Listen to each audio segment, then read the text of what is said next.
Hello, everybody. It is Michelle with Moksha Grace Coaching, and I am so glad that you are here joining me today. And happy May! I cannot believe that we are in May already. That means that it's we're almost halfway through the year. We have a full moon coming up. We've been through Mercury retrograde, and we have another eclipse coming up. So, talk about a interesting time the next the few weeks that have been and the few weeks coming. So that is why we do moment of presence, because being in the moment is really what centers you, what grounds you, and really helps you make the most of your day. Because when you're in the moment, you're not worried about the past. You're not worried about the future.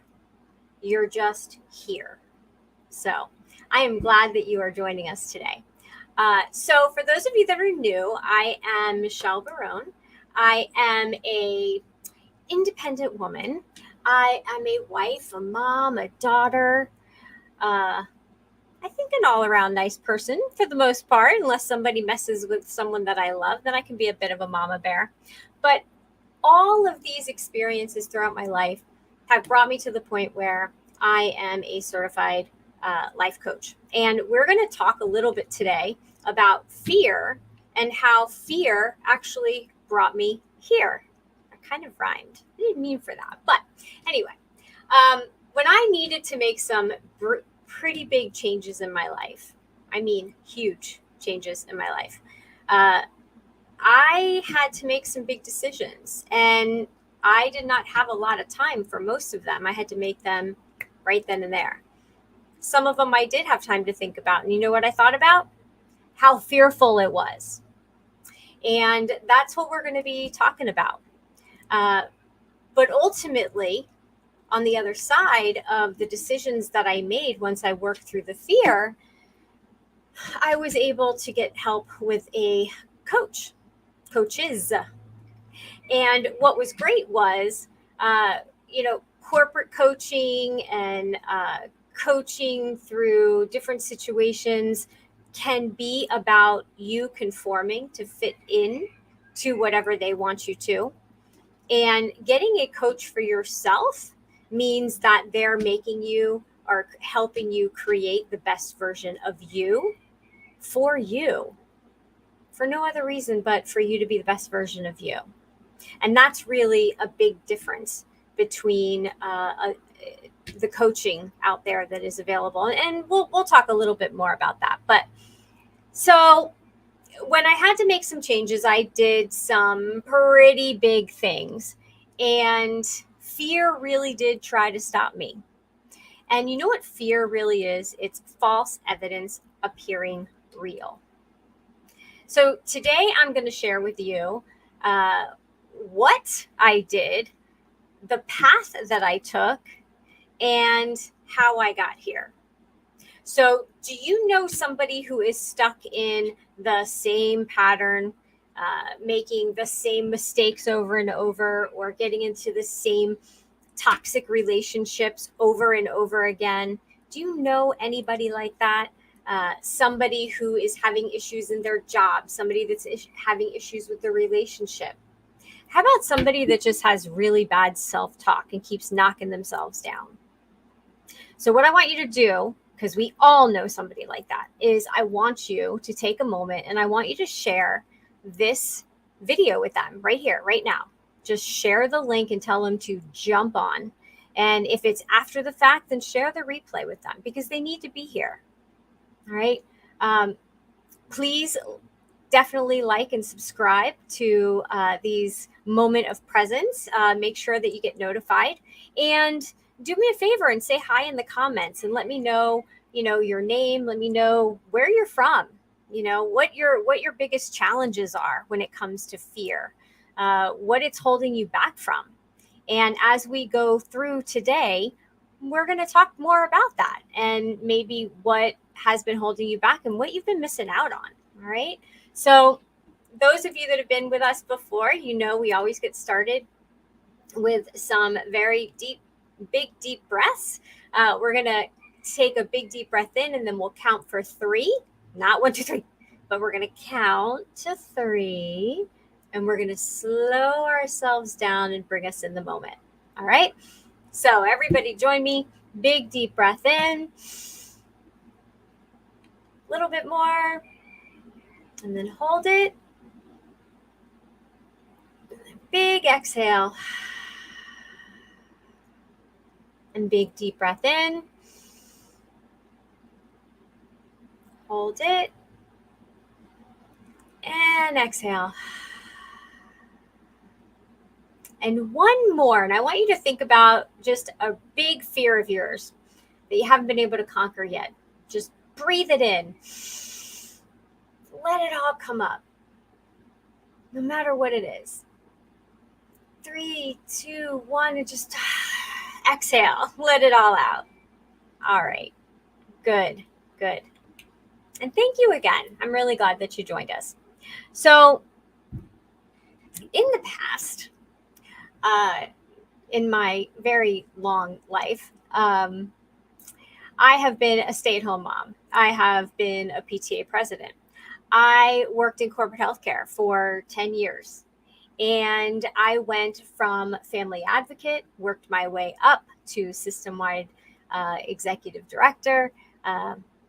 I could be a bit of a control freak with the kids, with my friends, with work. And I think I started driving everybody crazy. But I had to attempt to fix everything. I wanted to just be that person for everybody that could fix everything and make everything okay. And I didn't understand that everybody had their own journeys that they had to go through. Because when you fix something for somebody, then that means that they're not having to work through fear, which again, false evidence appearing real. So everything that I did always came from a place of love and in service for, some way, shape, or form. But there was also a side, and I'm going to admit it, there was also a side of ego, and there was also a side of fear. And when we do anything from a place of fear, then we're doing it for the wrong reasons and in the wrong energy. So, I always wanted more. I always, pretty much promoted myself out of a position because I was constantly looking into the future, constantly thinking, what ifs, what ifs, what ifs. And we're going to talk about those what ifs today. I thought that a bigger title, a higher level of responsibility, opportunities that would come to me that would be able to prove myself. Why? Why was I trying so hard to prove myself? And in retrospect, it goes back to self-worth, believing in yourself. Always wanting to prove yourself means that you don't think that you're going to be accepted for who you really are, right? And for what you ultimately can do. And I have to say that a toxic boss, unhealthy habits that were helping me, or not really helping me, but creating a situation that I was able to cope. Most importantly, a family that loved me enough to say, do whatever you need to do, but you can't be there any longer. And that was a pretty big deal. So I guess we could say that it was a bit of hitting rock bottom. So I'll tell you a little bit about what my days were like back then. So back in the day, when I was in corporate America, and it was really the last 2 years, that was, I would say, the most frightening part. Because the other part was fun. It was learning. I would walk into work, and sometimes I was always the one that walked in, and I was saying hi to everybody. You know that person. How many of you know that person, right? That's always smiling and greeting you. But it got to the point where there would be days that I would be in my office alone, and there would be tears. There would be sadness. And there would be a lot of fear because I didn't know what to do. I didn't know how to get out of the situation. And to be honest, the people that were trying to help me, I kind of feel had their own fears and were not giving me the best advice because of their fears and their limiting beliefs. So I could feel my 10 years and everything that I loved about my career pulling at me. And unfortunately, it was pulling me into an abyss. And I got to the point where I had no idea who I could trust anymore. And I was questioning every decision. Now, how many of you out there are feeling like that now? I isolated myself with my fear. Sometimes in my office, I would come up with reasons why I couldn't, walk the halls or go to meetings because I wasn't sure who was thinking what. And I was more worried about that at that point than I was even more worried about them than I was about myself. So I kept thinking to myself, do whatever I need to do. My family has got my back. And they kept saying that to me. And I remember the moment where everything changed. I remember that moment so well, so vividly. I could literally hear my heartbeat in my ears. Have you ever been that afraid that you know it's the moment of truth, but you get so fearful and you can like hear the heartbeat in your ears, in your brain? I knew I already had high blood pressure. I had had it for 2 years. And I could feel it raising. I could just tell. But I also knew that if I dealt with this situation or allowed the situation to continue one more minute without saying something, swallowing it down yet again, even when I was being asked to speak up, I knew that it was finally going to break me.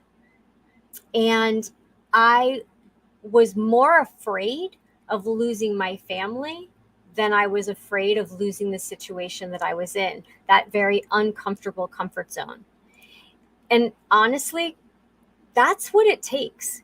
You have to be so uncomfortable and you have to be so fearful that that's when you have to make a move because you don't feel like there's any other choice. And sometimes we have to get to that point, but you don't always have to. You don't always have to reach rock bottom. You can do it in a more strong way without so much disruption to your life if you face your fears. Now, back to that moment. There came this moment where I had the opportunity that I needed, that I just asked for, right? God, universe, divine, whatever your flavor of the divine is. I wanted to speak up, but I never had a moment with a person that I needed to have a moment with. And so the moment presented itself. And it was right then. And I had nobody, no time to ask anybody what I should do. Should I do it? I had to be a big girl and I had to listen to my heart. I had to feel into the situation. And you know what question I asked myself? If I let this moment pass, when I go to bed tonight, am I going to regret it or am I going to be proud of myself? And I really had to be truthful with myself. So I also knew, and it was a gift. If I didn't take it, I would not be able to complain about anything anymore because you know what? It was all on me because I was choosing to not speak up at that point when I had the opportunity. So I did what I needed to do. And I went through some questions.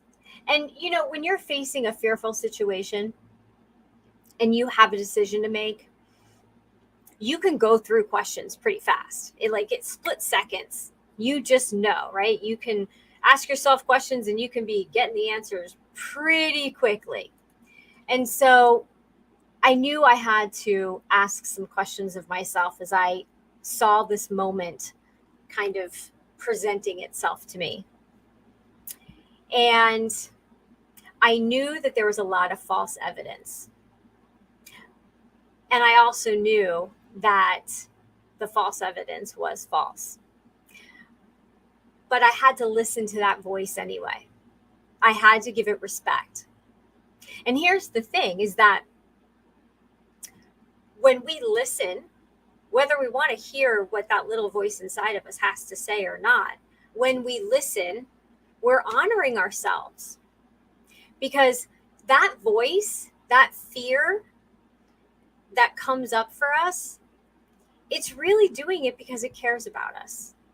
And it's our warning sign, right? It's a little warning signal that's going, hey, devil's advocate over here. Have you ever been that person in the meeting? Hey, just being devil's advocate, but what if everything goes wrong? So I had to listen to this voice. And, I think about this now. We didn't have this voice as a kid. We would just go and we would do things. But that was how we learned. And of course, then maybe our mom or our dads or somebody would say, hey, don't do that. You might get hurt. Or don't do that. This bad thing could happen. If you ever watched I think it's The Croods, you might die. You're going to die, right? Everything was worst case scenario. So we have these warnings that have been built up in our life over time. These limiting beliefs have been created. It's all learned, and it's all based on past experiences, ours and other people's. Limiting beliefs, ours and other people's. So it's all false, because when did it all happen? In the past. And we're not the same people that we were in the past. We're different. We're new. Every moment, every second, you're new. You're new again. Every second, you're someone different. So why? Why do we need to address these voices? Why do we need to face our fears?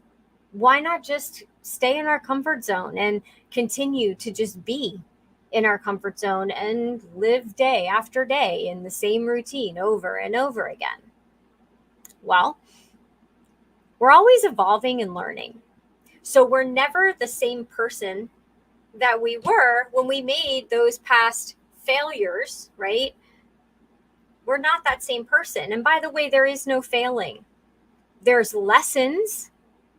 And if you look at the lessons, you're never going to fail, because you know what not to do for the next time. And so your chances of success grow every single time you try over and over again.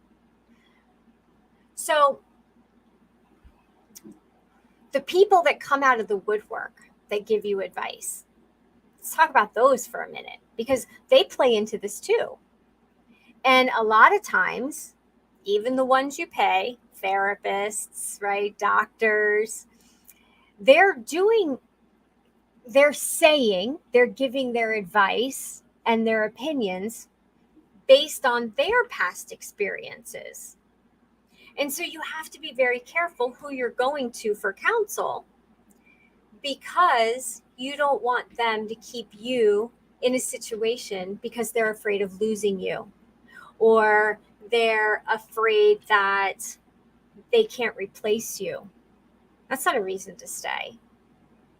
Because the bottom line is that, especially in a work situation, if you don't show up to work tomorrow, the next day, they'll replace you. They'll replace you. But your family can't replace you. And so you have to look after yourself first. So if you're in a situation where it's causing you a lot of stress, causing you health issues, risking who you are as a person, questioning your integrity, then you have to think, what's more important? And so those are some of the things that I had to go through in that moment.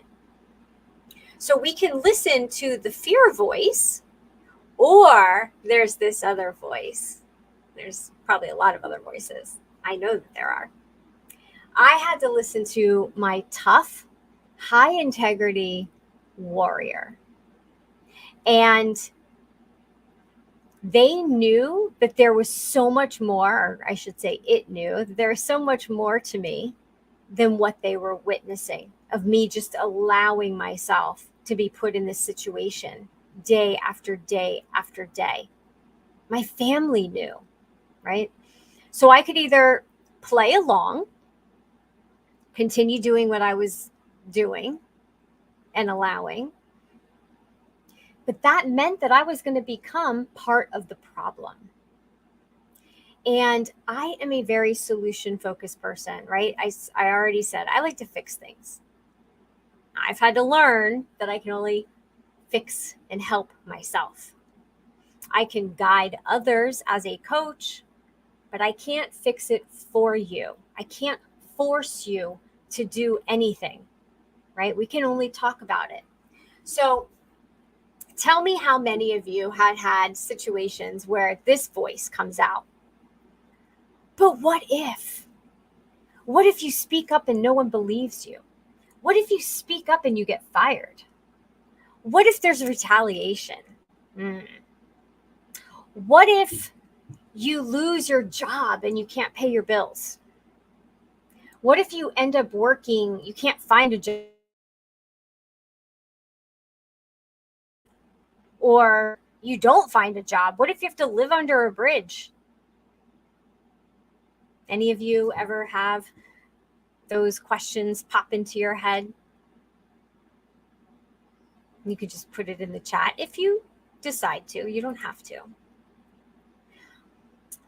But the warrior voice in me, that other voice, and it was so interesting how it happened, because it was, okay, if you continue the same way, what are the risks? You're risking the people that you love being so unhappy around you and miserable that they don't want to be around you anymore. So you risk losing everyone that you love. You risk becoming an alcoholic because, it would take a couple glasses of wine or more daily to try to numb the frustration of holding myself back day after day. You can lose your integrity by doing and allowing the same behavior at work and become resentful and bitter and angry, which, by the way, had already started. And then something even more amazing happened, because then the voice shifted and the question shifted. And it was, what if I learn to not allow this behavior? What if I learn how to become stronger? What if I apply all of my lessons, knowledge, skills, advocacy, and set myself free?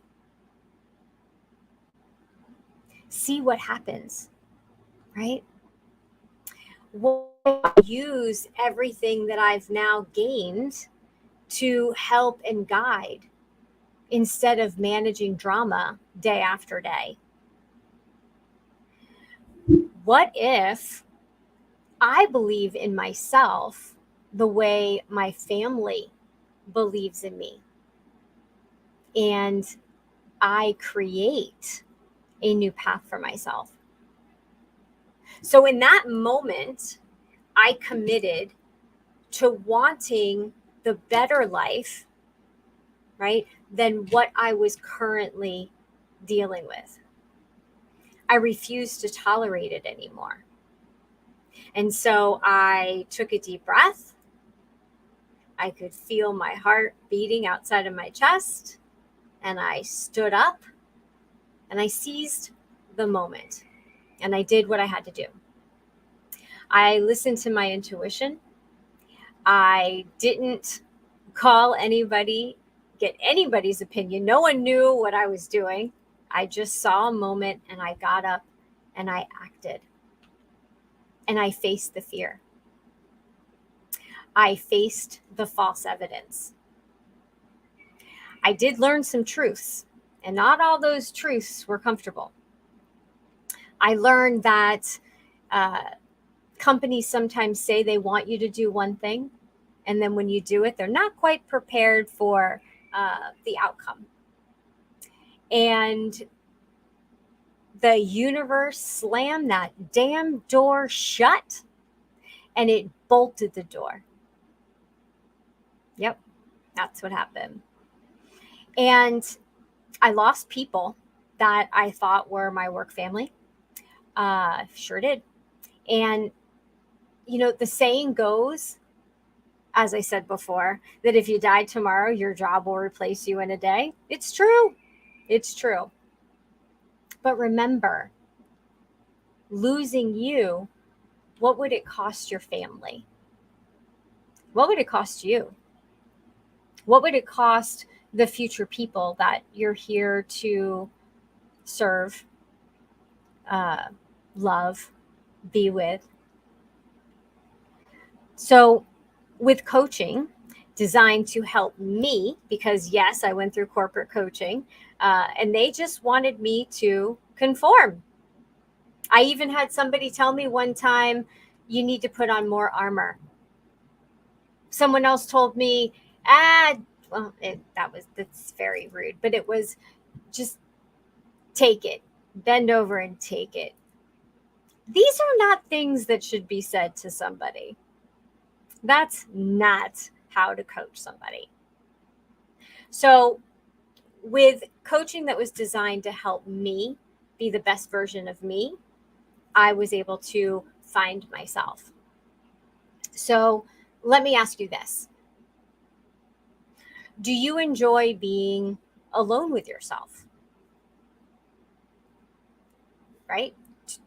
Do you like being alone with yourself, meaning no TV, no stereo, just you, yourself, and I sitting somewhere, whether you're daydreaming, we've talked about the benefits of daydreaming, but can you be alone with yourself? And if not, why? Get curious. Why is that? What are you afraid of? I know I was afraid to be alone. I would turn music on, I would watch TV. I was frantic to always have something to do because my mind used to beat me up.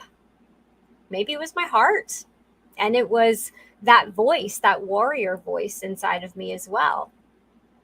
And the fear, right? Telling me all the things that were going to go wrong if I didn't make this work.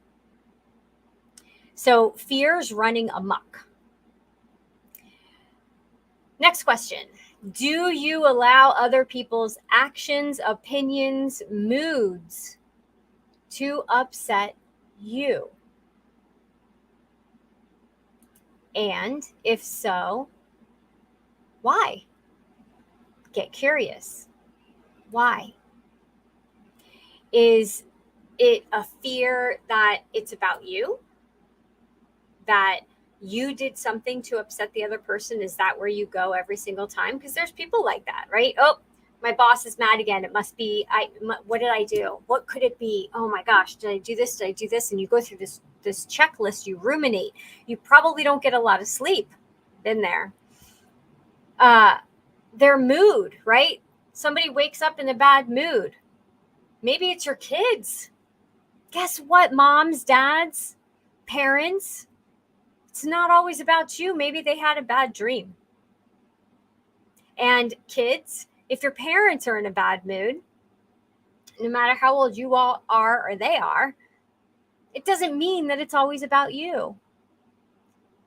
Husbands, wives, spouses, boyfriends, girlfriends, whatever, relationships, situationships. If the other person is in a bad mood, it doesn't mean that it's about you. And if you think about it, how egoic is it to always think that we have, one, that much power, and two, that we're that important that we're going to ruin someone's day just by one thing we say? And I've said this before. If that is true, it says more about the other person than it says about you, because nobody should get that bothered by something that you say if you're saying it from the right place. If you're just a rude person, which you're probably not on listening to this, but it's all about how you deliver it. Same thing about when someone else walks in and they're in a bad mood. You don't have to assume it's about you. Don't. It probably has nothing to do with you. And the bottom line is that even if it is something that you did, it's still their journey and they have to work through it. And you can't do that for them. They have to do it for themselves. Next question. Do you always feel like you have to ask other people for validation before you make a decision? Do you have to ask 3, 4, 5 people? What do you think? What do you think? What do you think? Well, I was thinking about doing this, and I was thinking about doing this, and then this happened. Look at your friends' faces. When you ask them questions, do they roll their eyes like, oh gosh, we're going through this again? I already told you. I already suggested. The bottom line is that you know the answers all within you. That's what I tell my clients all the time. You have everything inside of you. We just got to clear out all the cobwebs, all the stuff, the muck, so that you can see and you can hear your highest version of yourself that wants to do more, be more. So the fear of being wrong and having to ask everybody else's opinion before you make a decision, you're basing it off of their past, their limiting beliefs, their fear. No one else is you. And the only person that knows what's right for you is you. We just got to open up our internal ears, and we got to be able to listen and hear what we're trying to tell ourselves. The last one's a big one. And I did this at the end of my career in corporate. I just stopped speaking up. One, speaking up brought attention to me. And I was trying to fly under the radar as much as possible because nothing that I did felt like I was doing the right thing. And I would swallow down my words. I would swallow down truths. I would keep my mouth shut because I didn't want to speak up and be seen, be heard, make a fool out of myself, say the wrong thing, do the wrong thing, be judged, right? The fear of being judged. But it's also a fear of upsetting the other person. And that goes back to the question that I had to ask myself before I stood up and seized the moment. When I go to bed tonight, am I going to regret not seizing the moment? Or am I going to be proud of myself? And you can ask yourself that question whenever you're about to make a decision. And if you really feel into it, you're going to get the answer. Absolutely. Every single time. And that's what I love helping, my clients do, is really trust their internal guidance. So nobody's perfect. And this has been, let me rephrase that. This is a journey because my journey's not over. And I still get fearful.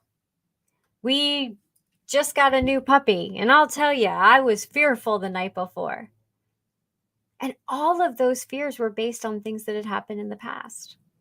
And guess what? None of those things happened. So my life has changed because fear is not controlling me. Because I've learned how to ask the questions.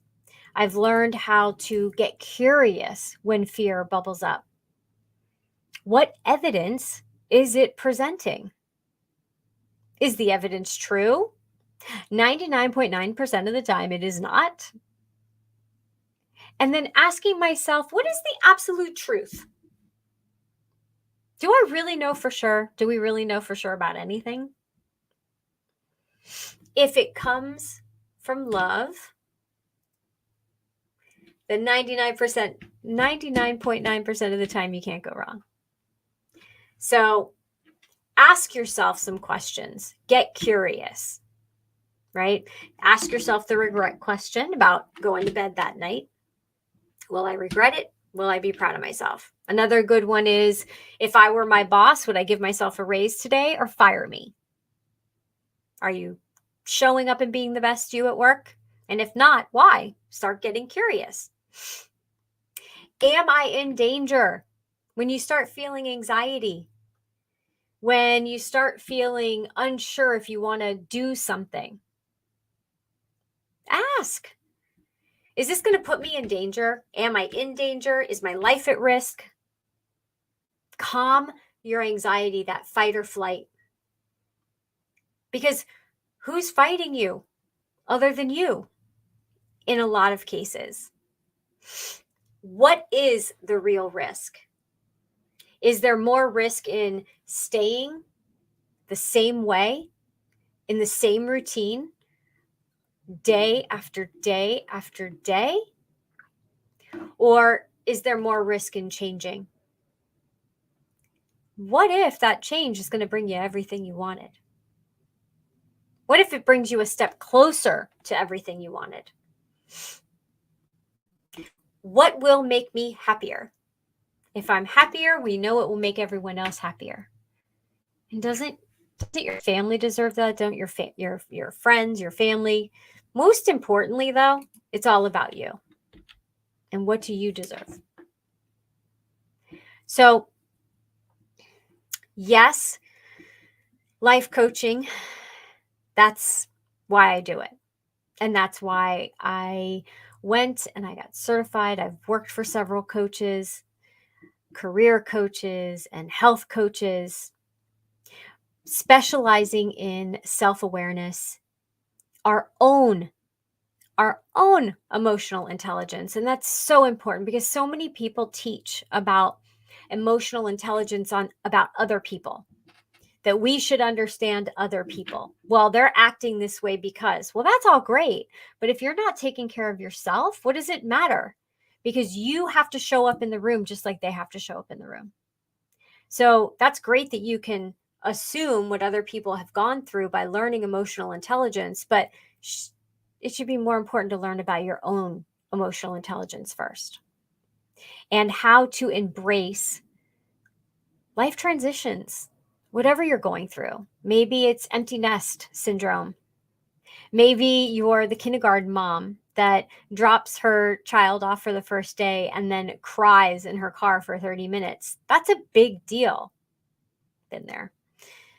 So I work with clients that are ready to acknowledge, identify, and disarm what sets them off.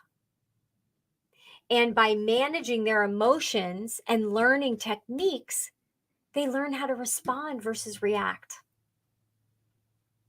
So afterwards, my clients will talk about how their relationships are stronger.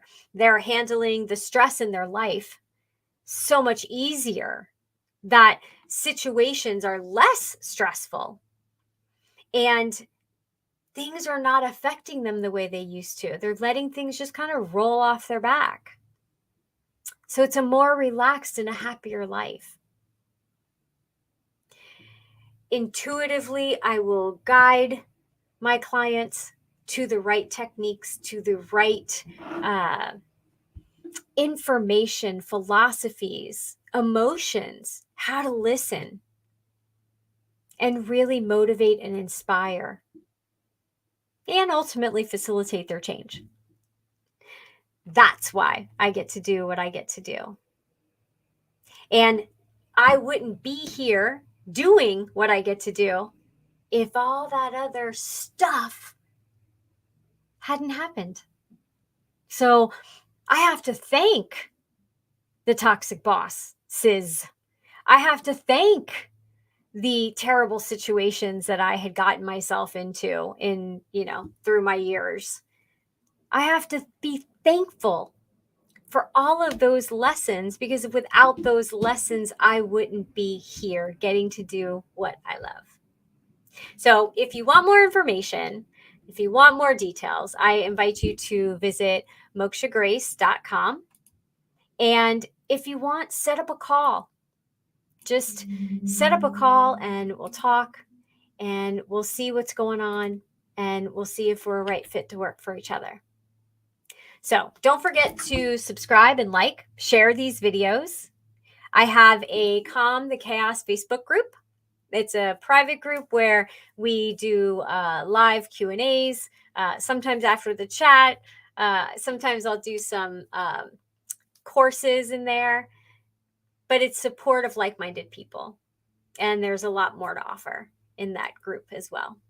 So remember, every day can be your best day or your worst day. You get to make a choice. So choose wisely. And I'll see you next week. Thanks for being here. And thank yourself for being here.